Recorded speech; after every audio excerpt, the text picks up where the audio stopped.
Yeah.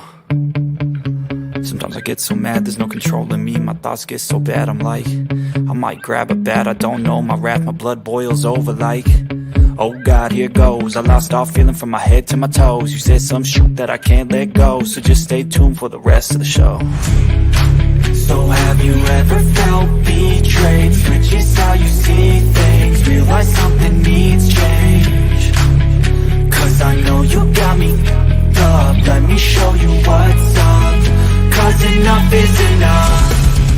I'll take a face full of pavement just to make a statement. I know there's no turning back. Oh God, adrenaline wasted, so mad I can taste it. I know there's no turning back. I'll do what it takes, I ain't making mistakes like that. I'll bleed on your face to make you go take it back. I'll lose my shit, I go crazy when I'm mad. And now you go wish you shut the fuck up real bad.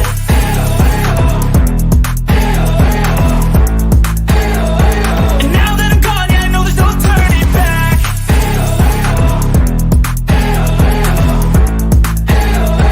And now that I'm gone, yeah, I know there's no turning back. I'll take smoke, I'ma poke a hole through you, choking's overdue.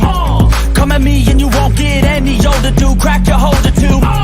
Heating up inside of me, blood so violently. Thanks for trying me. Now it's finally time to see how this rivalry becomes my dynasty.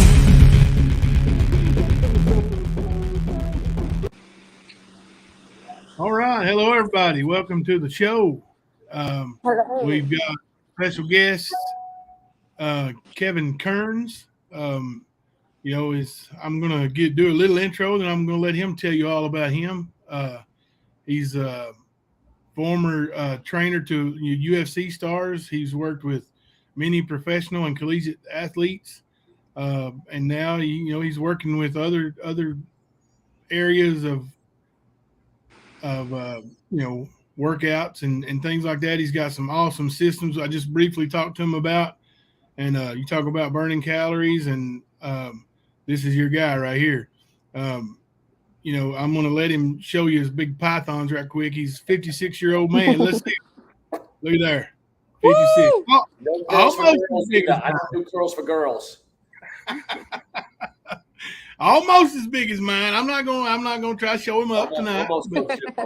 Almost. But Kevin, I will let you have the floor and just talk about where you started with your how you got into what you're doing and where you are now, what we're doing.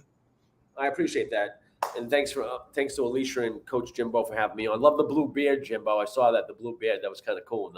Yeah, that's my team color. Yeah. I want to share a story. You'll see my first book up there, Always Pick Last, by Coach Kevin Kearns, and that story is me. It's all real. It's all raw. It's all true. I was the kid that was picked on constantly when I was younger. Lived in a small city called Everett, and last to take his training wheels off the bike, last to tie his shoes, which was a big thing. And I literally was like, oh, we'll take Kevin, but it's like having nobody. Bullied, picked on the whole bit, my whole life. And then I had a life-changing event at age 12. This is my dad's ring. My dad passed away from alcoholism. So, that just shook my world. And he wasn't a bad guy, right? He just drank too much, ate too much. And when you think about it, I'm 56. He was 48. I mean, when you think about that, it's like 48. 50 is a new 30, 60 is a new 40. So, that came to fruition. And when that happened, my world went, and the neighborhood kids got worse. They didn't just pick on me. They did stuff to my mother's house. And then a close uncle, it's literally like the Karate Kid. They could have wrote the book about me. Close uncle talked me into taking karate. It saved my life because I learned discipline, honor, character, integrity, self-control, and obviously motivation. That led to me taking down one bully. That led to me getting into strength training, because one of the things I learned, and I say this in my anti-bullying programs and my other programs, is it's okay to ask for help. So I got smart at 14. We got we had a weight room at the martial arts school, and we got together. What happened is the guys that look like big Jims and GI Joes that were 25 that look like me now. I was like, hey guys, can you teach me weightlifting? And that was like love number 2. And I immediately started weightlifting, and within a year, probably a little bit over a year, I was like 14. I was like 130 soaking wet. By the time I was 17, I packed on 25, 30 pounds of muscle, and I could bench 320. And I'm 5'7", and I was 155. Yeah. So I got strong really quick. And when you think about it, it's kind of weird, right? The kid that was always picked last ends up getting this degree, never planned to get my degree in exercise physiology, then got into personal training, never expected that before. And when people think of me, people are like, oh, he's a personal fitness coach. Technically, I'm a transformation coach now. But I went from personal training to transformation coach because the transformation coach, as you know, a coach changes your life. You know, not just, hey, this is the program. It's like, what are you eating? What are you doing? What are you thinking? You know, we call it the 3 pillars: proper exercise, proper nutrition, proper mindset, programming. That's the key. Yeah. Victim or victory, which do you want to be? You got to program these people. And I, as an athlete, as you know, in coaching other athletes are not born, they're made, they're forged. So when you think about it, you know, my first client was 1987. So I've been doing this for almost 40 years now, my own business. And I never planned on getting into it. And I mean, now people say, oh, personal fitness coach, blah, blah, blah. There's a dime a dozen. I go, well, back in the day, there was like 3 in Boston. That's all there was. And then lo and behold, my career took off, opened the gym. Happiest day is when I opened the gym. Second happiest day is when I sold it. That tells you how I buying a boat, you know.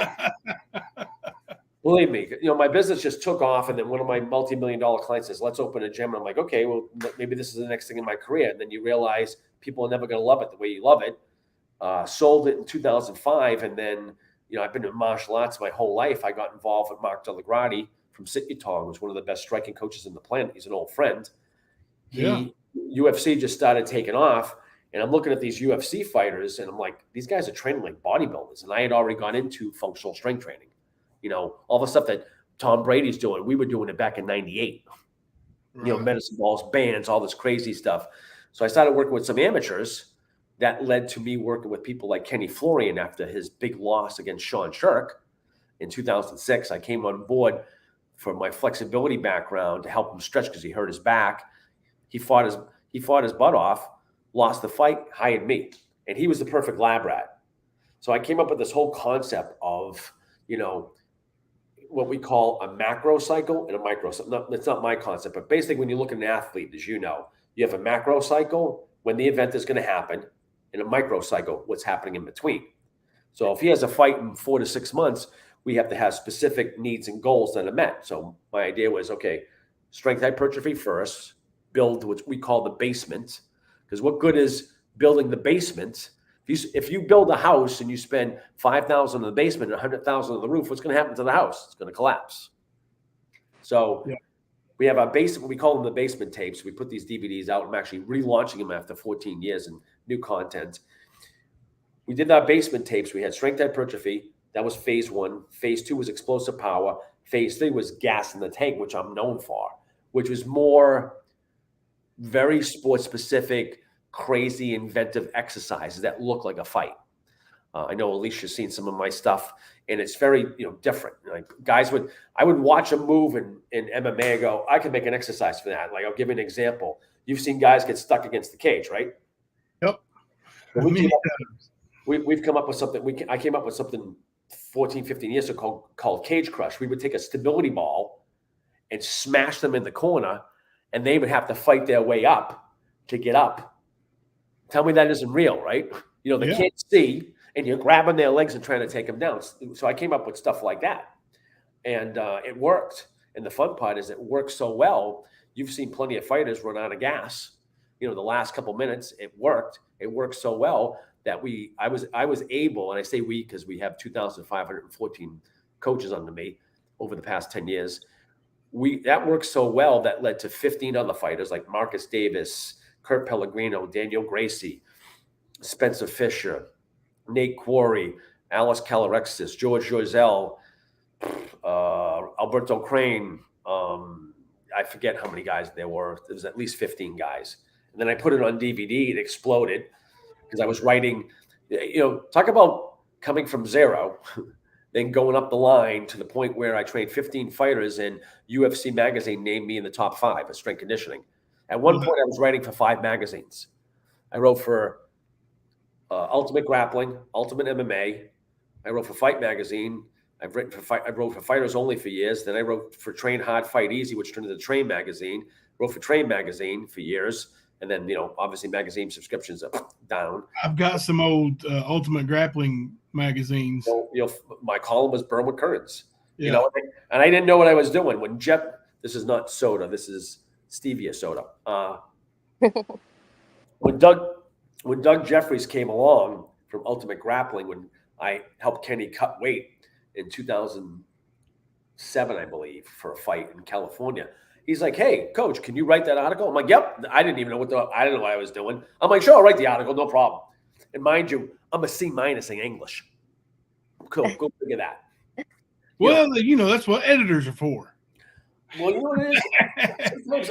Some of the times I'm amazed. I don't know why people want to watch me in video or listen to me, because I'm like, look, man, I'm a 2.895. I'm a low B. But what I have is tenacity. What I have is perseverance. That's right. That's true. That is so true. He's a go-getter. That's what it takes. That's what it takes. Well, more than anything, you got to want it more than anything. Exactly. Like Alicia, like yourself. If you're self-employed, we hunt for our food every day. We don't go in and punch a clock. We hunt for our food. You got to keep going, keep going, keep going, keep going. It's just, when you look at it, and I want my career to keep going because I'm not done daily. Like, I don't, people say, "You afraid to die?" I go, no, the only reason I'm afraid to die is if my music's not out of me. I want all my music gone. I want everything I need to give gone. So as that developed over time with the fighters, I had the ability to take that and superimpose it. Hey, Ernie, I was able to superimpose that on NFL.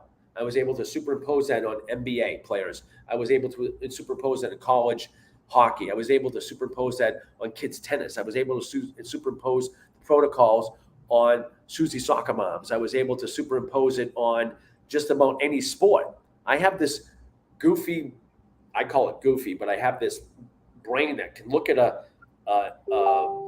any workout or any athletic activity. I'm like, I can make an exercise or protocols around that. I can do that. I can do that. I can do that. And it worked. And the good part is our protocols, what happens is our whole system is effective, efficient, and the big one is safe. It's got to be safe, especially as we get older, as we become more seasoned athletes. It has to be safe. That's one thing I learned a long time ago. Because I'll tell all the young listeners out there, if there's a lot of young listeners and even listeners in my age group, weight doesn't matter. It's how you use the weight. That's what matters. That's right. I think one of the reasons why you kicked off and went so far so fast too is because you made your DVDs really affordable to people.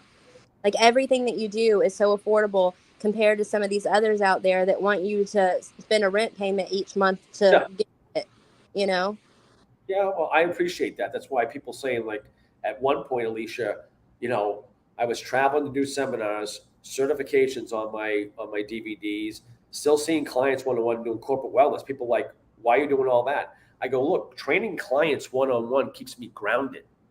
It keeps me in the mode, because Jimbo's seen this, Coach Jimbo's seen this, you've seen this, right, Alicia? People get to that point where, well, I'm better than that, or there's a velvet rope, you can't reach them. I remember a friend of mine in Ireland, my fulfillment company for my DVDs was the third bay of my garage for years, literally, because my investor pulled out in 2007, November 2007, when the economy crashed.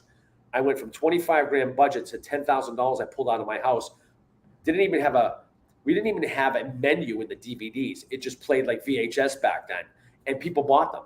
Between the articles and everything else, I was building a brand. I didn't know what the hell I was doing. It just made sense to me, and they took off. They literally just took off. If Jimbo was I'm in Tunisia, I'm like, great, I'm sending you want the videos? Done. I didn't care what it cost, because it was building branding and customer service. That's what I think. I think people lose that sight of customer service. Now it's all get on the phone, wait 20 minutes. I'm like, are you kidding me? I'm like, you know what? I mean, you all see it, right? Nobody wants to talk anymore. I go crazy over that stuff. So long story short, a guy from Ireland kept like texting me through, or kept messaging me through Facebook about the videos. It was going back and forth, or emailing me. I go, enough, send me your phone number. Sends me his phone number. I'm like, hi, is this Keith Foster? It's Coach Kearns. He's like, who? I go, look, you keep emailing me back and forth. You're bugging the crap out of me. I'm like, just what questions do you have? We've been friends ever since, for like 12 years now. One thing I always try to pride myself in is something that Dr. Wayne Dyer used to say: never underestimate the power of human kindness. Be available. Just okay. I mean, if it gets ridiculous, as Alicia knows and Jim knows, if it gets ridiculous, it's like, really? But I mean, Alicia knows how I am. I'll take like 2 or 3 texts and I'm like, just call me. It's just so much easier to have a phone call. Just so much easier. So, yeah.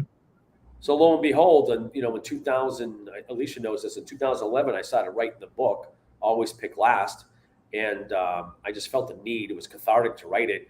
And then my ghostwriter, who was working with me, stole $4,000 of my money, took notes of my first chapter, and disappeared. And I got completely disenfranchised with it. And then 2012 or 2011, I met Kit Birmingham, who I got through my new fulfillment company because the DVD sales started going crazy and I couldn't keep up with it. And he's like, Rich Shelby from Shelby Marketing said, what else do you need? And I said, I could use a ghostwriter. He hooked me up with Kit Birmingham. She didn't know me. She didn't know anything about anti-bullying, reached out to me. She didn't have any time. She got me on the phone and she's like, when I heard your passion, I just had to do this. And the first thing she asked me is, what do you want to do with this? I said, help some people. She's like, good, because if you said you wanted to make $1 million, doesn't mean it can't happen, but I would have told you you're crazy. I go, look, Kit, at the end of the day, I go, if we get one child or one adult, whoever it is, to turn their life around after going through what I went through and realize they're not worthless and they're worth something and they're important and they're not alone, we've won. If we're an Oprah and I'm making millions of dollars, that's icing on the cake. Yeah. It's like when you were 12 years old or 11 years old, if you'd taken a different path, it's untelling where you'd be now. Like you just decided to, not be that kid who's picked last, and I think you've changed so many lives. You said how many coaches? 2,500 and something. Yeah, we did a certification system in 2009 based on the DVDs. So I've certified under level 1, level 2. We have 4 levels up to master coach. We have 2,514 coaches worldwide. I haven't kept in touch with all of them. But we have 14 master coaches, 14 master coaches around the globe, including Okinawa, who I keep in touch with regularly. And they have to be coaches, like they're students. Yeah. And or people they work with, however they want to, call them as students or customers, whatever. But those lives are touched, and it's untelling how many that have benefited because you didn't quit. I appreciate that. Well, it's funny you say that, and not to digress, as a man now single after getting divorced 4 years, and I hear stories from other women that say, oh, well, my ex-husband's father died at a young age and he was a narcissist. And I'm like, well, that's because he was raised. I'm like, that's baloney. That's because he was raised X, Y, and Z. Look at me. I could have went down the path my father went in. Was my drinking starting to go down that path? Yeah. Yeah. You're 12 years old. You're depressed. Your father dies. Alcohol becomes the thing back then, and pot. And what I didn't share in my book, from the age of 12 to 21, I went to a funeral every year in my immediate family. Every year, to the point where one of my closest cousins, cousin Georgie, who was 18, I was 15, he took a bullet to the brain for a bad drug deal in Florida 2 hours after Christmas. That does something to you up here, And I could have went down that path. So I look at people all the time, and I teach my kids this. I teach anybody I talk to when I do motivational talks in schools or corporations on the new book, which we'll talk about. I'm like, look, you have a choice.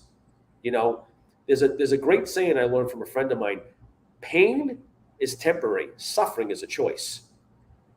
which is true. You know, you cut yourself out. Okay, you stitch it, it heals. Are you going to sit there and perseverate about it? Or are you going to sit there and go, okay, it's like, I'll give you another example. I'll talk to a client and they'll say, my bad shoulder. I'm like, no. This is where language gets very important. Your injured shoulder. Injury is temporary, bad is permanent. And we've been taught good, bad. Or, for example, I stopped doing this years ago. People would say, you're right about that. Thanks. What is the necessity to be right about something? I'm trying to tell you the truth based on experience and be effective.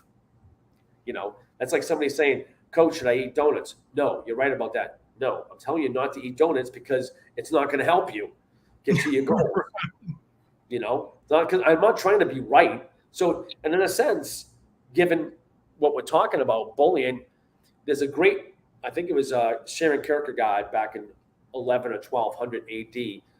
Maybe I might have my date off. I quote a lot, so I apologize, which I don't apologize because I do quote a lot and I read a lot and listen a lot. Once you label me, you negate me. Once you label me, you negate me.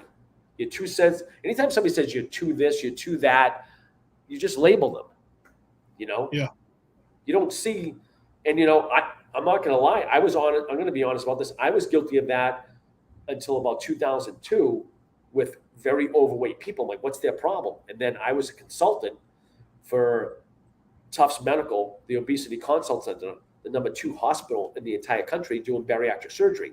I sat in with patients 0 to 200. And the stories you heard, I was like, and it changed my whole philosophy. Mm-hmm. You know, they were abused sexually, mentally, physically, whatever. And what's the easiest drug known to man? Food, sugar. You don't need a license. And it has the same effect. You can get it everywhere too. Believe me, I know. That you can get it everywhere too. Believe me, I know. Yeah. Well, you know, it's the most easily accessible thing you can get. Like when you go to the store, when you check out, what is right there when you check out? Almost every store, candy, M&Ms, candy bars. It's and people want to go. Hey, let's grab this, and you know. I appreciate that, Jimbo, and it has the same effect. They've measured that effect, right, with the taste buds, and the sugar has the same dopamine effect in the brain versus exercise. You know, that's when we start talking into, when you look at my new book, There's Light in the Tunnel, How to Survive and Thrive with Depression. People gravitate towards addictions because they feel bad, right? So what do? I eat, I drink, this is what I do. Or I smoke pot, I do drugs. I'm a workaholic. I love when people say, well, I'm just a workaholic. Well, that means you're addicted to work. Humans have an addictive quality. You don't see monkeys getting addicted to bananas. They eat bananas because they need to. You don't see a lion, going after a gazelle and saying, well, I'm not going to eat a zebra. I'm addicted to gazelles. But humans are just different. And when you look at Europe, there's a 25% sugar tax. A Coca-Cola in Europe is different than a Coca-Cola here. Really? Alicia knows this. It has 25% less sugar. Huh. They don't allow a lot of the chemicals and stuff that we use over here in other countries. Oh yeah. When you really think about it, right? If you jump across the pond, those nations are a lot healthier than we are. A lot healthier. Arthritis doesn't exist in Vietnam. No, it doesn't exist. No way. Or Japan. And I was in Okinawa in Japan for a week. There's no homelessness there. Everybody has a job. There's redundancies everywhere. And this all feeds into everything. It all feeds into everything. And then people, Alicia will appreciate this. I had a young girl come to me about 8-9 weeks ago. I think Alicia and I discussed this. The new thing out here is the mean girls will have one of their phones, one of the other girls videotape this. They'll grab a girl they want to beat up, pull her by her hair, smack her around, and they'll film it and then post it up on social media. Really? Yeah, it's a TikTok challenge.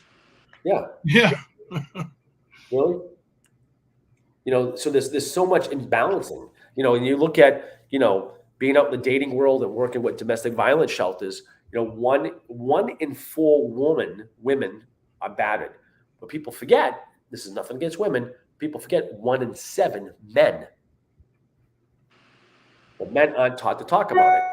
And with military and law enforcement, it's even worse because they're taught not to talk about it. I mean, it's all, I've talked to several women at domestic violence shelters, several women I've dated in the past 4 years, and they all tell me the same thing. I'd rather take a hit physically than mentally and emotionally. Yeah, I would agree with that. Well, you know, a physical bruise lasts a couple of days. Mentally, you hurt somebody mentally, it could last forever. Been there, done that. You know, I as Alicia knows, we'll get into this, you know, the second book, There's Light in the Tunnel, How to Survive and Thrive Depression. Messy divorce, very messy after a 30-year relationship, all went sideways due to her alcoholism, and then recovery, which, you know, I don't know if anybody knows what a dry drunk is, but a dry drunk is basically the alcohol or drug goes away, but the behavior stays, the narcissism, the projection, the deflection, and the, you know, basically the victimization. Poor me, poor me, poor me. And it's not me, it's you. It's not me, it's you. And that wears on you after 12 years. Yeah. You know? And then, you know, as Alicia knows, like somebody attempted to blow up my house too. Yeah. You know, that led me down the path. She convinced my kids to move out, the whole 9 yards. That led me down the path to do this in 2019. You know, I was at the abyss. I hit rock bottom, and nobody knew about it, didn't talk about it, didn't discuss it, kept it to myself because I had the stigma. Why? I'm a man. I'm Coach Kearns. Suck it up. You can figure it out. You know, and then a friend of mine pointed out, he goes, if you have a heart problem, what do? You go to a heart specialist. That's right. If you have a lung problem, you go to a lung specialist. He goes, how are you going to fix the most complicated organ in your body? I'm like, don't know. But I kept it to myself, and it just progressively got worse. And it was everything, you know. And for all the men and women out there that have been divorced or are going through a divorce, I feel for you because it's a mess. I very rarely have seen it be easy. And now the new stats after COVID is up by 64% because people are living on top of each other. I know that you felt really beat down emotionally, and you didn't really know who you could talk to about it. And you said that a lot of people that you did try to speak with were all like, you know, well, you're a man. Like, you know, they didn't understand. And we spoke a couple of hours here and there, you know, and you let it all out and told me everything. And I know you were really appreciative to have, you know, a female understand where you're coming from and not treat you like, you know, some macho male that can't have these type of feelings. Yeah. I appreciate that. And, you know, I tell when I go out and do talks, I'm working on a TEDx for this. And thank you, America. I went through divorce and I have PTSD. I'm sorry about that. You know what? This is how I roll. I hope this is okay with Alicia and Jimbo. You can email me, Jimbo, if you want to put this up, Kevin at Burn, BURN, with WITH, or I can do it myself too, right? Kearns, KEARNS.com. I'll send you the audio video. I hope it helps, America. Been there, done that. Have the scars, literally. Was it it's Burn with Kearns. What is it? Kevin, burnwithkearns.com. Kevin at burnwithkearns.com. Gotcha. Mm-hmm. Give that I'll put it up on the main screen here too. Give that to anybody if they want. You know, they can. You know, I'll send them a discounted book if they want the audio video. And this is one of the things. This is one of the things I say to people, and especially men. True strength is vulnerability. True strength is vulnerability. And Alicia's right. I was able to unload on her. I mean, I've been in my own therapy for years because between the divorce, you know, think about it. Know somebody for 30 years, start drinking, they turn around. Somebody attempts to blow up the house. It's called an Irish funnel. It cost me over $100,000 to get divorced. You name it, blah, blah, blah, blah, blah. Now I go from 3,300 square feet, my dream home, to 1,100 square feet. I remember and I was a father for 15, 16 years. Well, still a father. And then seeing my kids every other weekend. And you're like, I remember the first weekend going, what do I do with myself? What do I do when I don't have my kids? I'm like, what do I do? And then you have to learn to be alone again. And then trying to date at 50, please. You know, Not that Alicia knows this really well, and Jimbo does too, but especially Alicia in the field that she is. Alicia, how many fakes are there out there, right? Yeah, it's really bad in this day and time. You can't trust every profile that you see, and everyone in the real world lives like they're on social media all the time, so they can't be honest and tell you, they don't even know themselves. We No, talked about that. Like, people don't even know who they are anymore themselves. no, they don't. And it's like, oh, look at me. This is a thing from Sebastian Maniscalco. Instead of a selfie, it's a lonely. Take the picture. It's a lonely. It's like, really? And it's Add 3 filters onto it. exactly. So anytime I interact with anybody on app, like women on apps or anything, I'm like, here's my full name. And my big joke is, please feel free to do an FBI background check. I'm no longer in the top 10 most wanted. I'm number 13. Haha.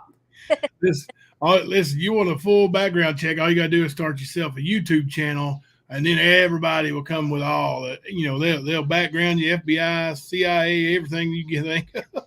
Well, the funny part is I had an ex-girlfriend who I was with for a while, and she's like, you've been ghosted? I'm like, yeah. I'm like, and she's like, you've been catfished? Yeah, it's all been done to me. I thought it was just men. I'm like, men do it to women. I'm like, no, it happens to men too. Well, this is to clarify this. There's guys and boys, there's men, and then there's gentlemen, which is even rarer. Would you agree, Alicia? Well, I remember you called me one day and you were like, I just have some questions for you since you're a woman. You were like, why does no ladies like a man's man anymore? Because you kept telling me all these girls women were getting offended that, you were so masculine and manly and, and stuff. And they were telling you that you were just too much, and it's just this generation. Everyone's been so soft and, And that's the biggest problem. We are soft right now. We are soft right now. Yeah, it is about as soft as it's been. Well, in my whole life, I'm 29 plus 20. Well, what's funny about this? What's funny about this is, people get caught up in a bunch of just baloney now. You can't say, "Hey, nice pants," and people go, "He objectified me." I'm like, all I said was nice pants. Yeah. I'll give you an example. I had an ex-girlfriend's daughter who's 23. When we ended the relationship, threatened to burn my stuff and call the cops. Now, if I did that, the cops would be at my door, wouldn't they? So I literally had to call. I had to go down to the local police station where she lived, have them, thank you, gentlemen are a rare breed. Bingo. I had to go down to the local police, tell them the story. I said, look, I just want a cruiser to come down the lake, because I work with the police departments, because I do enhanced defensive tactics for police and military. I had to bring a police officer, have him sit in the driveway where I loaded my car up.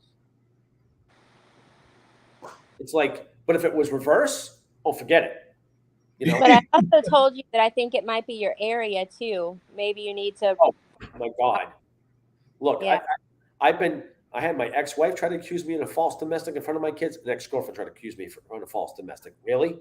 And when I work with domestic violence shelters, the women in there go off the chart. I can't believe they did that. What about the people like us? And there is some unbalancing to that sometimes, but I hear the other side too, that women are like, no, the guy's doing this, the guy's doing that. And I'm like, what? Like I heard from somebody the other night that, he's a doctor. He's been in contempt twice and he won't settle it. He won't settle it. He won't settle the assets, nothing. She has to work 2 jobs. I'm like, why doesn't the judge just throw this guy in the jail and go away to me? I would. I'd be like, you're out. Simple. You're out. I don't care if you're a doctor. I don't care who you are. I don't care if you're the president. Out. Violate. Done. That's what we need is Judge Kearns. Yeah. Judge Kearns. Judge Kearns would be dangerous. You know my other nickname, right? There's Coach Kearns, Coach K. Then there's Dr. Evil.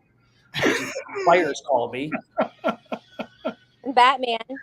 That's right. Don't forget that. I am the real Batman. What's the story behind that? Well, my daughters used to always call me Batman, so I put this on a couple of years ago. He's been my favorite character, especially since Christian Bale did it over. And the reason I like him, is when you look at any other superhero, he only has one power. He doesn't give up. Yeah. Think about it. He gets knocked down, banged up, gets back up. He doesn't have super speed, super strength, nothing. The dude did kill Superman. That's baloney. Years ago, when I wanted to work with him and we were talking about, working together and stuff, he went through my Instagram and he saw a picture of me wearing a Batman shirt. He said, "You're hired." There you go. It's all it took. Gotcha. That's it. So, you think about all the stuff that's going on. And I agree with Alicia and I agree with you. We've gotten soft. When people get so offended. You can't say I'm a Republican. You can't say I'm a Democrat. People go, "What?" I'm like, "You shouldn't." I'm like, "I shouldn't." What? Please, just don't even talk to me or defund the police and the military. Great. Anybody, and I'll go. I'm not trying to get political, but here's what I go when people say that. I go, "Do you like your Amazon packages? Do you like your gasoline? Okay. Do you like your Whole Foods?" Guess what happens? You don't have the military and the police. It's going to be like Venezuela. You'll be standing in line for a month for a tank of gas. You get one packet. I have friends in Venezuela. You'll get one pack of diapers for newborns. That's it per month. I go live in a third world country. This country has problems, but guess what? That's why it's called We the People. That's right. Yeah. You can get political here. We don't care. We the people. That's right. That's right. People are, and that goes back to the soft. We talking about soft, SAWFT, soft. Yep. It's just, it's our society anymore, and and it's. I know you got this, the anti-bullying books and things like that, but I think many times, and you were talking about the ladies in the shelters, like real victims of things like that are minimalized due to fake victims or, somebody being soft and, he hurt my feelings. So he's it's abuse. Oh yeah. He looked at me. Hurt somebody's feelings. I've had my feelings hurt all my life. He said hi to me in yoga class. He's coming after me. What? Well, I hope this doesn't offend anybody, but I think that the Me Too movement was responsible for that. You know what? And Alicia, I agree with. I'm going to tell you why. Here's the problem. Sometimes we go so far left or so far right instead of down the middle. Right? What's the reality? I remember this. There's their side. No, there's her version, his version, on anything, right? And then the truth. Yeah. Right.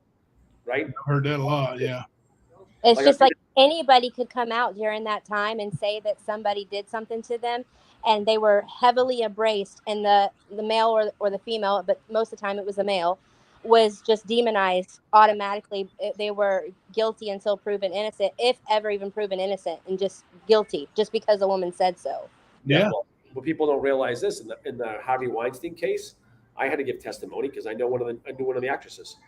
Really? Can't say who. That's it. Yeah.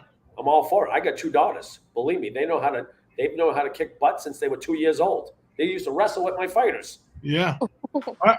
You are one of the most straight shooters I've come across, so I got to ask you a question. Sure, hit me up. What do you think about it when people say, "Well, that's his truth," or that's let me tell my truth? You know what? If somebody doesn't believe me, sit down right across from me and tell me I'm lying. Go ahead. Yeah. Go ahead. I mean, do you think there's his truth, her truth, our truth, or is there just the truth? There's just the truth. That's the way I see it's it. The truth. Yeah. It's like, they asked the axe murderer, "Why'd you kill him?" Because they were home. Yeah, and you've got the axe, so you did it. Right. Yeah. I'll give you an example. I had somebody living with me a short time a few years ago, and it starts going sideways. She was supposed to be in Italy. She says to me, and I knew I had a problem. She says to me, "You know what? Any judge would say that the fact that you cleared out a couple of drawers for me, this was my place too." I'm like, oh no. Yeah, you got to go. And then what I did, I literally called my attorney. I was living in Plainville. Called my attorney, goes, "Get to the Plainville cops right now." You know what the Plainville cops said to me? "We'd have to arrest you if she called." I'm like, "She doesn't pay rent, gives me no money. She's not in the lease. You have to arrest me." Yeah. Then I talked to a friend of mine who's a state trooper, who's an investigator. He goes, that's poor policing. No offense to those police. They're supposed to investigate first. Right. I had a client that got in a fight with his girlfriend, broke her phone. They arrested him, destruction of property, broke her phone. Uh-huh. I'm like, really? I'm like, I want to go back to like the 80s and 90s a little bit. You know, I want a pager, a pocket full of quarters. You know, this thing has been proven to mess you up. You know, I was going to ask you when you were talking about addictions like sugar and just there's so many different addictions. I was going to ask you about what you thought about the phone. I honestly, I want to go back to a flip phone, no texting, because now you call people, they're insulted. Why are you calling me? What? Why are you calling me? What? I'm like, I have a phone. Like if somebody says, I give somebody my number. Oh, I'm like, I have a phone for a reason. I answer it. And for a while, I had a lot of my alerts on a couple of years ago because LinkedIn, this 3 emails, and it does. They've proven it increases your cortisol, which increases your heart rate, and cortisol, which is adrenaline, messes you up. It ruins your organs. Yeah. It will ruin your organs. It's the only hormone in the entire body, adrenaline and adrenaline and norepinephrine, epinephrine, norepinephrine, fight or flight, that can easily go to any cell without any receptors. Wow. Other hormones like testosterone, plus you get HGH, testosterone and progesterone, they need receptor sites. Adrenaline does not, because it has to freely go there. And the problem is we're not, oh my God, they said this in a text. You're not running from a saber-toothed tiger. You're going to die. You're right. I mean, look at the Social Dilemma on Netflix, where that girl, she's 12, she's posting pictures, she gets all the likes, and you see her smile, and then she gets somebody, talking nasty about her. She gets depressed. Even me, I'll give you a good example. 2.5 years ago, I'm on multiple Facebook pages for the 50-plus fitness market because that's my market. Some woman post a picture of herself in this tasteful dress. You can tell she's in shape. The whole bit. She had her boobs enhanced. I don't care. That's your business, not mine. They weren't, K-cup. Okay. And the reason it got to me is she put a quote on there. Alicia probably knows the quote. I don't know if you do know, Jimbo, from Andy Rooney about why older men should not date younger women. And the quote was, an older woman's not going to wake you up in the middle of the night and ask you what you think. Sherry knows what you think. An older woman's not going to sit there on the couch while you're watching the game and complain about watching the game. She's just going to go do something else. An older woman is not going to make a scene at a restaurant, but an older woman might stab or shoot you for something you've done. And I couldn't stop laughing. I cracked up. I go, I haven't heard that in years. So here's the funny story. We start going back and forth on Facebook Messenger. And then I find out she lives in Revere. I'm from Everett, and she lives on the same street my aunt used to live on. So we hit it off. I end up getting her phone number, asking her on a date. And there was there was all these positive comments about the dress and her and everything else. And then there was a negative comment. Oh, I like fake boobs. I'm like, really? And she wasn't really upset about that, but you can tell it bothered her. So I'm up in New Hampshire doing business and coming back. This is a gentleman. I'm going back past her house, 30, 40 miles past the other way to shower and change and come back and take her out. She's like, you're going to do it? I go, yeah, well, I got to make a good first impression. So on the way back through New Hampshire, back towards Mass, she sends me a text. Oh my God, somebody else said something derogatory again. I go, what did they say? If you can't take the negative comments, you need serious professional help. And she was upset. And what did I do? Typical gentleman, Everett boy. I go screenshot both their names on the thread. I tried calling them. They wouldn't pick up Messenger. So what did I do? One was in Canada, Texas. I went on the thread where they put it. I go, you know what?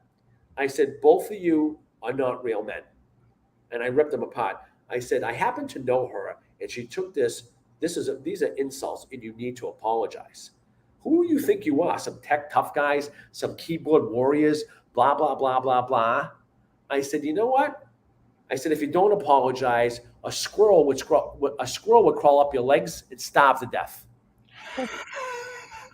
And because it ain't getting no nuts. I didn't say it, you did. So the positive comments from guys and women went nuts. She calls me before the date. She goes, I don't believe you. I go, what do you mean? She goes, you're defending me, and we haven't even met. I go, I forget her name, Nancy, whatever it was. I said, I don't even care if we never meet again. I said, it's the right thing to do. That's bullying, just like me. Look at my situation, as Alicia described, right? Not to jump around. The anti-bullying, quote unquote, expert was bullied by his wife. Yeah. I was bullied constantly, and then finally said, enough is enough. You get bullied. You'll get bullied at home. You'll get bullied at work. You get bullied. Adult, and Alicia and I went through this the other day. Adult bullying happens all the time. Oh, Yeah. yeah. Kids especially. It's awful on here on YouTube. I imagine that a lot of people who watch YouTube videos and are in our community and stuff, they probably have their heart rate and cortisol up and down all day long. I mean, all my eclectic exercise stuff, you wouldn't believe when I posted, that's stupid, that makes no sense, blah, blah, blah. I've been a trainer for 7 years. I'm like, oh, 7 years, really? I'm like, I've been out here for 37 years. Need to say anything else? Didn't think so. You know, only when they get a little wrapped up about, you know, usually I just ignore them, like swipe left. Just, I don't care. Say what you want. You know, there's a great quote, and I quote a lot. There's a great quote from Teddy Roosevelt. I don't know if you know his history. Teddy was a sickly kid. He had asthma, and he was very upset that his father dodged the draft. They were from a wealthy family. Yeah. He built himself up working on ranches, became a Bronco buster, started the Rough Riders, and then volunteered for the Spanish-American Civil War. He became the president because he was the vice president, and the president died. He was on a hike in Yosemite.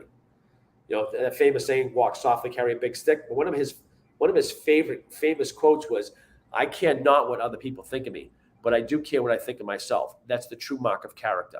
Forget it. Especially in today's age, you know, who knows how many negative comments we're going to get on this program from me coming out there. I'll probably get my email blown up. And I'm like, you know what? What are you? It's like Mike Tyson. You know what? The plan works until you get punched in the face. As my mother used to say, and my father used to say, God rest their souls. You know what? If you can't say it on the playground, don't say it at all. Yeah. There's a great deal of it's hard to admit that they're bullies, but because, you know, they hide behind the screen but you know, that's what they try to do is bully their way and you know, they try to destroy people, but you know, and there's some of them that never even show their face. Like you don't know who they are, what they look like. They sound like a little bitty boy, you know, like a little kid. And you know, and Jimbo, I appreciate that. Where does that lead to, right? Okay, last year's statistics. Leading cause of death in the U.S. for 15 to 44-year-olds was overdose. Oh my gosh, I didn't even know that. Second leading cause of death was suicide, 15 to 44-year-olds. Wow. Sixth leading cause of death was liver failure, a liver failing in a 15-year-old. Yet liquor stores in this area were deemed necessary, but gyms had to close. Okay, that's nice, right? So you can drink, but you can't exercise. That's phenomenal. Really phenomenal. That's great. You know, look at what was it? Alicia probably knows this. What was it? 6 months ago, the former Miss America 2019 jumped off a building in New York. Right. Yeah. Really? Mm-hmm. We started suicide. 2 of them. Yep, we started a foundation back in May of last year called Reach Out, Reset, Recharge, because for Matt Beltrami was the mental health officer for the entire state of Rhode Island. He jumped off the Newport Bridge. Wow. To date, when I came forward after going through McLean Hospital, after waking up at McLean Hospital, basically it was 12/20. That was Christmas Eve, 12/24/19, not long ago, right? When I woke up there, and then I got out, I came out. My business coach, Steve Whittier, said, I want you to get back on social media and talk about something difficult. I didn't talk about my attempt at suicide. I just talked about my depression. We got 2,000 views in one day. And then to date, and I'm not trying to be egotistical, to date, I've saved, before the book even was released, I've saved 22 people. Some I knew, some I didn't know. That's amazing. I told you before that with the Always Pick Last book, I had each of my boys read it when they turned 12, you know, and us sit and talk about it and everything. And I can't tell you how many times they came home from a bad day at school and told me, Mom, if I wouldn't have read, a portion that they read in the book, they wouldn't have known how to handle it, but it helped them get through what they were going through. Awesome. Well, here's the fun thing too. You can go to my YouTube channel, Berman Kearns on YouTube, and that book is now an audio video. And what I did is I had my friend from Ireland who I met by calling him with the DVDs. I had his son, who's 14, read the book. And then after each chapter, he interviewed me. So there's a lot of bonus footage. That's up there free on YouTube. Wow. Yeah. So guys, check that out. Let me, did you put that in the back? As far as the new book, there's Light in the Tunnel. This is in Kindle. It's on paperback and it's on Audible. And it's actually the first chapter of it on YouTube as well? I believe so, yes, Alicia. And if anybody's in need, let me know, and I'll send them the entire book by audio video, which is much more powerful. It's almost like, I think Alicia and I had this discussion before, and I'm a big fan. I'm a movie fan, right? And there's a great movie. I love Brad Pitt. I think in the beginning, people are like, oh, he's just a pretty boy, but he's a really good actor, I think. And I do too. Me too. I don't know if you ever saw the movie Fury. He's a tank commander, right? And he started with his soldiers in Africa. Now they're in Germany killing Germans. And they just lose like their gunner, and they have to clean up the mess, the whole bit. So they get the new guy, and they give him the new guy a hard time. So as they go to the encampment in Germany, they're getting their orders. And it's going to be a tough one. They have to dig out these entrenched Germans. And they're outmanned, or at least the difference between their tanks and our tanks were a lot different. And Brad Pitt, he's got the scars. He's the rough sergeant. You just see this whole persona the whole movie. And it's like halfway through the movie, he says, I'm going to go get our orders. He goes behind the tent before he gets the orders. He gets down on one knee and breaks down for 30 seconds. It was the best. He didn't say a word, but it was the best I've ever seen. One of the best scenes I've ever seen for vulnerability in somebody that's supposed to be Joe Macho, tough guy, especially during war. And that melts us ladies' hearts when we see that, by the way. Well, it's like a macho man show his vulnerable side. Some people think they're different, but believe me. It's like you said, like when we were talking about dating, I'm like, people like, oh, you're so aggressive. I'm like, I'm self-employed. I'm like, yeah, I'm aggressive about business. I'm aggressive about my own training. I'm not aggressive about it. I don't force myself on anybody. Give me a break. But I said, as far as business is, yeah, I'm aggressive. I'm like, are you going to market me? You're going to wear a Berman Kearns shirt? You're going to go get me business? Well, it's like I told you, I feel like today's media and everything makes women feel like guys like you are dangerous. Like we ought to be afraid of them. You can't. The macho white male is the worst thing on earth. It's the way that they make us feel. I appreciate that. And this is what I say to people like that. I would like to get them in the room like that. And I say, okay, here's your scenario. Okay, you just landed at midnight at a huge airport like O'Hare, LaGuardia, or Logan, right? And you see these three men, white, whatever, who it is, male, whatever it is, walking towards you, and they're kind of whistling at you the whole bit. And then you see me not far behind you, walking toward your car, but I look up and I end up walking the other way. Are you going to want me to stop and help you at that point, knowing what I know and knowing who I am? Right. But we talked about that toxic masculinity thing that, is put into young girls' heads and young ladies' heads, And so they automatically have a fear before they even get to know you. And I think that's really sad. It is. Well, you know what? It's funny that you said that because I was talking to somebody the other day, a friend of mine, and she's like, oh my God, my daughter's in her 20s. And I think this is why she isn't dating anybody, because I've kind of taught her this. I go, it's not, YouTube is not the Berman Kearns, it's Berman Kearns on YouTube. Burn with Kearns? Yep. That's part of the problem. Oh, not the Burn, okay. Yeah, that's the problem, right? So this is when I consult younger men or even older men my age, I go, I'm going to tell you some keys. What I feel are some pearls when dating or even being married or whatever else. I go, first thing, The way you court her is the way you keep her. That's number 1 and 2. And don't give me the grass. When guys will say, or even women will say this, but guys will say it too, especially. But women will say it sometimes too. The grass is always greener on the other side. What I say, the grass is always greener where you tend to it and water it, knucklehead. Yeah, amen. Next thing I go, they say the way to a man's heart is his stomach. Guys, learn how to cook. It's not that hard. They'll love you forever. Next thing, I go, be a gentleman. No means no, number 1. Number 2, open the car door. Pull out the chair. Stand up when she goes to the bathroom. Stand up when she walks in the room. Another thing, don't buy her flowers on Valentine's Day. Everybody does it. Buy her flowers on Halloween or just for the hell of it. Yeah. See, all that stuff is just about extinct now, Women don't even know anymore what it's like to be treated that way. And that's just another thing that's really sad too. I think somebody needs to be the voice of bringing that back, but you also have to have women who accept it too, because with feminism so on the rise again, and women wanted to be treated equal, which I get to a point, but they're also missing out on all of those great things because men are afraid to do those things anymore for women. Yeah, absolutely. I agree with that. People, when I go out, first time, it doesn't matter, first time, 100 time on a date with somebody, I'm like, especially first date, but any dates, I'm like, I'll call them up. I'm like, okay, so where do you want to go? I said, I'll set it all up. They're like, what? Yeah, I'll set up the entire date. You just show up looking as great as you look. We're just going to have a good time. I want you to feel safe and comfortable. That's it.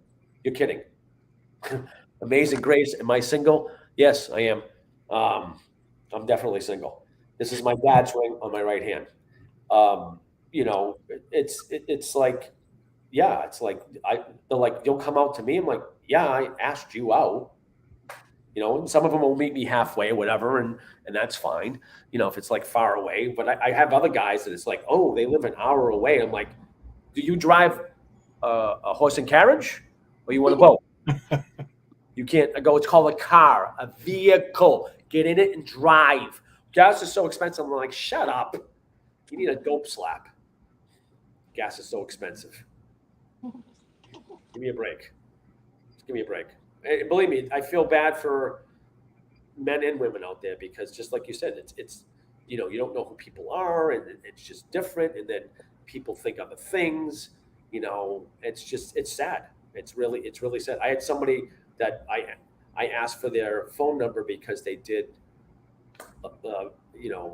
herbal elixirs, at the yoga studio, and she's 32, and then it got all switched around. Like I did something wrong. I'm like, well, she's half your age. She's 32. If that was true, I would be 64. Even still, she's an adult. She could have said no. Exactly. It wasn't like I was going after an 18-year-old. There's going to be a point where, one of my best friends said, thanks, Amazing Grace. One of my best friends said, you can't read the whole book if you read the left or the right page.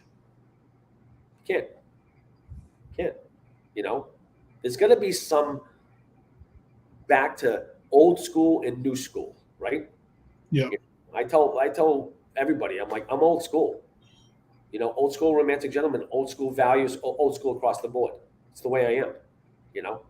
If somebody I take out gets upset about me opening the door, I'm like, okay. I'm like, swipe left. Yeah. I'm like, yeah, I'm the same way too. And my daughter, when she went to prom, the boy, opened the door for her to get into the car and everything. And she said, what are you doing? She says, I'm a grown woman. I can open my own door like that. And I did not raise her to be that way. I don't even know where it came from. Oh, so no. I pulled her aside and I was like, why did you say that? That was so rude. I said, what he was trying to do was show respect and admiration to you. He wasn't saying that you were a weak or a vessel or, any of that. He's just trying to show you some respect and admiration, and I said, you accept that and you say thank you, and the way you treat somebody in the very beginning of your relationship is the way it's going to go, the rest of the way. And then she was like, oh, I didn't know what he was doing. I'm sorry. I appreciate that, Alicia. It's been beaten into their heads. Yeah, I don't even know where she got that from. Well, I can get my own door. I never said you couldn't get your own door. This is the way I was brought up. Yeah, I've never taught her that stuff. My church hasn't taught her that, so I don't know where she got it. I mean, it floored me when I heard her say that. It's like chivalry is a bad thing. Yeah. You know, I tell people all the time, first date, second date, whoever it is. I mean, if it's a guy, no big deal, unless they're, you know, a beta male. But anybody, I go, if you're in my charge, you're in my charge. You're my responsibility. I know we're gonna wrap this up. I had a date one night with somebody I dated for a while. We're out parking, you know, talking, drinking some wine, and doing the, you know, the high school thing. And we're in this big parking lot on a beach, and it's, you know, it's March, April. It's a little cold out. People are driving by and just passing us, and, you know, we're talking and making out back and forth the whole bit. And then right next to us, a car pulls in with four like 25, 30-year-olds. And they pull in like right next to us. And I literally went like this. We're in the middle of a conversation. I leaned and looked right through my glass, right through past her and through them. I just looked right at him like, really? You think I don't know what you're up to? And she looked at me, first night with me. She looked at me. She goes, I've never felt so safe. I go, this doesn't add up. There's 300 yards in this parking lot. I go, and they pulled up next to us. What are they thinking? I go, no, it's not going to happen. And I told her, I go, if I get out of this car, stay in the car. Yeah, I don't want my husband to be a jerk to people for no reason. You know, I don't want him jumping at everything that could be handled with just ignoring it or just walking away or something like that. But when it calls for it, I expect him to be there for me and protect me. This is the way I joke around with anybody I've ever dated, or as I get into a relationship, they're like, what are you looking for? I go, you know what I'm looking for? I'm looking for when the zombies come, you take the sword out of my sheath, I take the other sword, you look at me and go, I'll take the right, you take the left. Whoever comes back with more zombie heads doesn't buy drinks. Works for me. I'm like, I don't want you bailing out the bedroom window.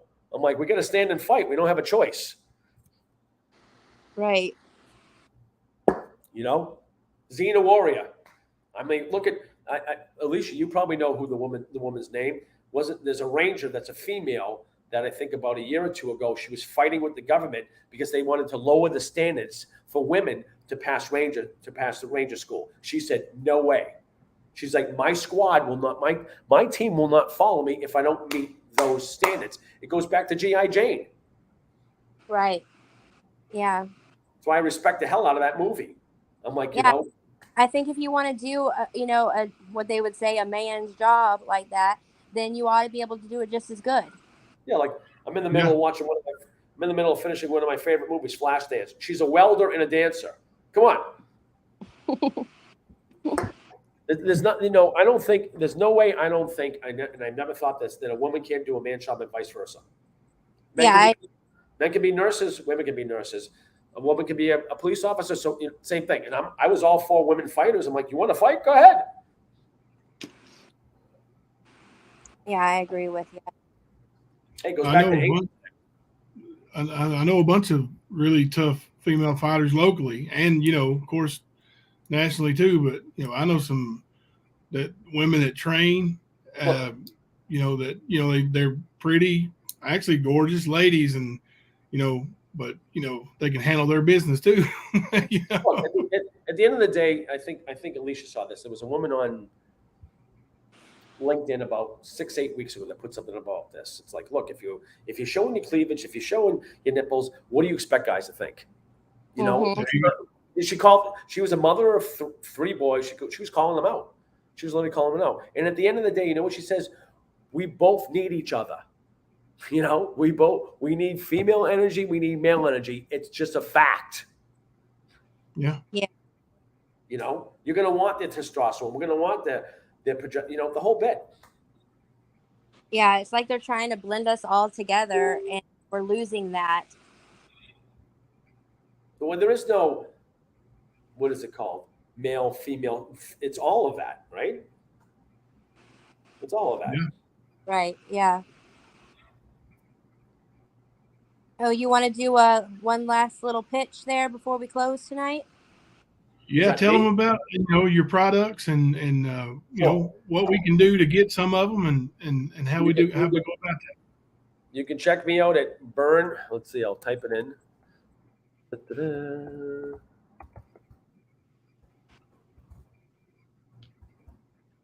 There's my website. You can check me out at Burn with Kearns. Our big thing right now is I am a transformation coach. We work with corporate wellness, individual clients online, and we are working heavily in the mental health sector. So we believe in what's called the 3 pillars: proper exercise, proper nutrition, proper mindset programming. So my new mission basically is simple.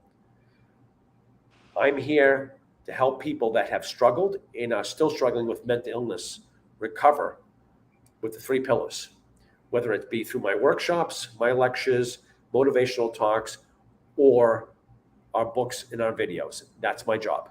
That's why I'm working towards a TEDx, because the only way we're going to fix this, and it's worse now because of COVID, is to get out there and make it known. This isn't a movement. This is a revolution. We have to change. We have to get rid of the stigma. McLean Hospital is doing something called deconstructing the stigma. They've been working on this project for 5 years. I'm involved. With law enforcement and military and first responders, PTSD, depression, anxiety is off the chart. We have 5-year-olds on antidepressants. 5-year-olds. It has to stop. Yeah. It has to stop. So at the end of the day, here's what you need to be. Da-da-da. Ready for this? Here's my big close. Be relentless. Where do we get one of those shirts? You got to order them through me. Are they on burnwithkearns.com? No, you're going to email me to get one of those. All right, we'll do. And then you can become part of, let's see if you can see this, part of the Eagle Warrior Nation. That's my shield: vision, passion, perseverance. So our close is simple: hold your vision, keep your passion, maintain and invest in your perseverance no matter what anybody says. You went with the name that I picked. What name? The Eagle Warrior. Yes. I listen to you. That's awesome. You know why we call them eagles? Because what do ducks do? They waddle around the duck crap. Quack, quack, quack, quack. Blank, blank, blank. Eagles soar above the ducks. They do. You want to be a duck? That's what I tell clients. You want to be a duck? You want to be an eagle? Make up your mind. That's why you don't see people shooting eagles, because ducks are a lot easier to kill. Bang! Right on the ground. I bet you haven't had too many people say, well, I want to be a duck. They're already ducks. They just don't know it. And that's why they need a transformation coach. Transform from duck to an eagle. Mindset is everything. Mindset is everything. Yeah, that's I why agree. All my tattoos that you see on me all mean something. This one is my saying. Because I'm a Thai boxer. Sumbak Sumbam, be relentless. This one, Watanai, consistency, unwavering belief. I think this is Watanai. I can never say it right. Discipline, code of conduct. I don't break my code. I like that. Ever. So when I tell people, I go, you know what I have? This is all I have: my word, my integrity, my honor, and my character. Not to mention something else, but I'm not going to say it. Well, it's been great having you come up here. I thank you so much for doing it. And Jimbo, we think you should come back, right? Absolutely. Yeah, we'd love to have you back. Just so you know, does anybody know a veterinarian? Because these pythons are sick. Just kidding. You're a trick, Kevin. And built not with dumbbells, not with curls, cinder blocks. That's amazing. That's amazing. That's what I do. I'm eclectic. You name it. We use cinder blocks, water jugs, you name it. I use it all. And the Boston accent. Yes, park the car in Harvard Yard. Like Alicia and I have been friends for a long time. As Alicia knows, this is the best Boston compliment anywhere. Okay, I'll lay down in traffic for you. Awesome. Yeah. That means till the wheels come off the bus. You guys. Yeah, well, we definitely want you to come back on again and update us on your progresses and stuff, and pitch new stuff to us. But mainly just because you're inspirational, and we all can use that sometimes. Everybody uses that. Yeah, that's awesome. Like, you are an inspiration, and I mean, you're older than me, but I guarantee you that you feel 20 years younger than I do, and that's because of what you do. I mean, you stay at it. I appreciate that. My workouts comprise of my circuits. I'm at yoga 4 or 5 days a week and martial arts. It's basically what I do, and swim, especially in the summer. I'll swim from here to China. Yeah, people underestimate swimming too. I mean, it's really, especially open ocean. It's a lot harder than it looks. Oh, I know. It's like, it's not like being in a pool. You can't time the waves. Oh goodness! All right, guys. Thank you, sir. As we say in Thai, cup. Thank you very much. Thank you, sir. We'll catch you next time. Thank you, Kevin. Thank you, Kevin. Talk to you later. Everybody out there.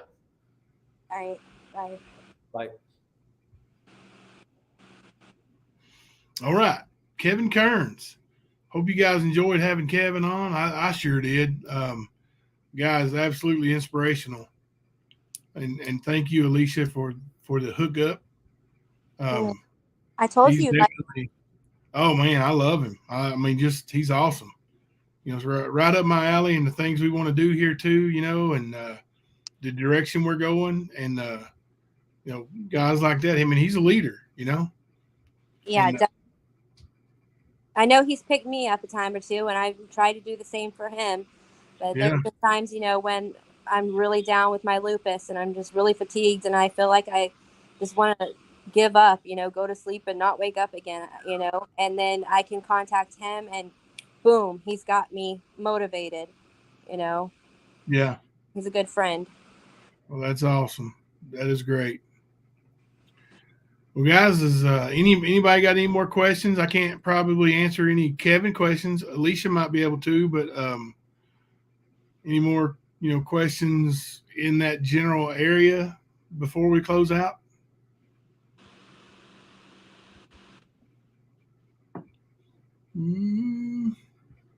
No, Lips is losing weight. That's good.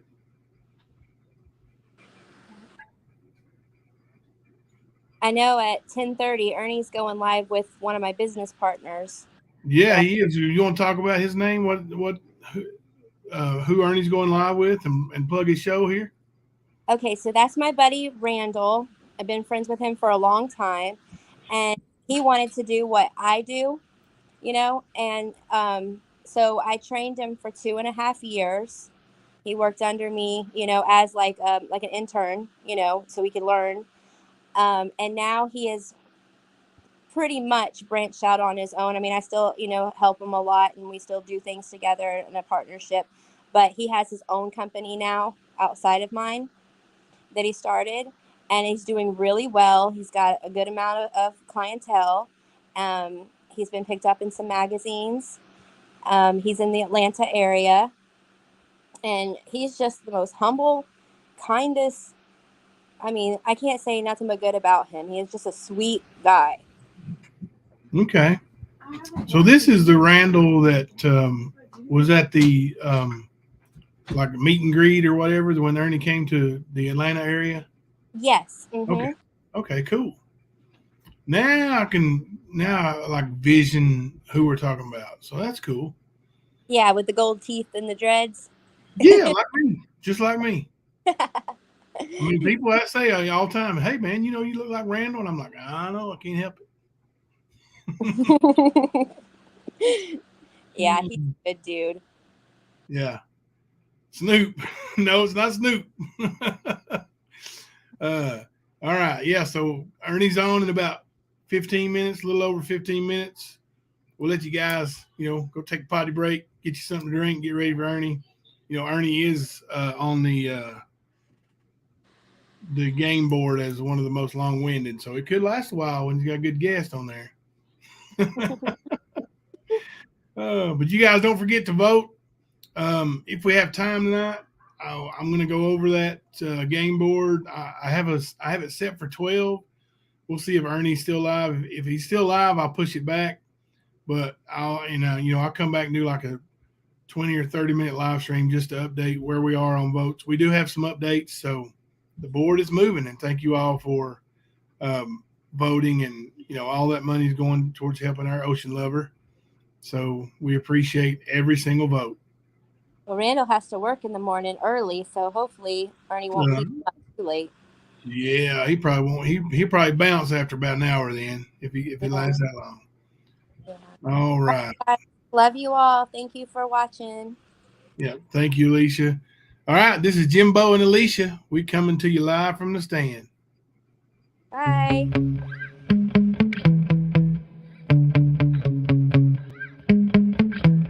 Yeah.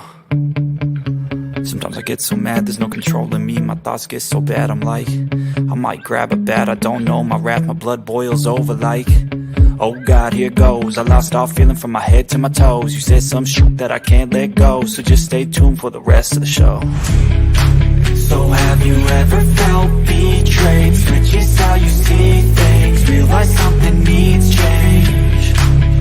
Cause I know you got me up, let me show you what's up. Cause enough is enough.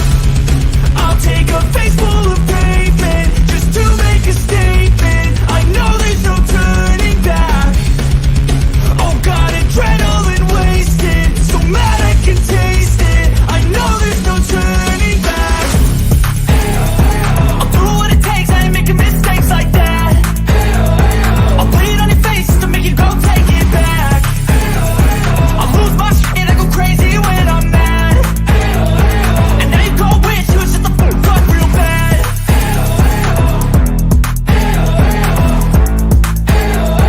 And now that I'm gone, yeah, I know there's no turning back.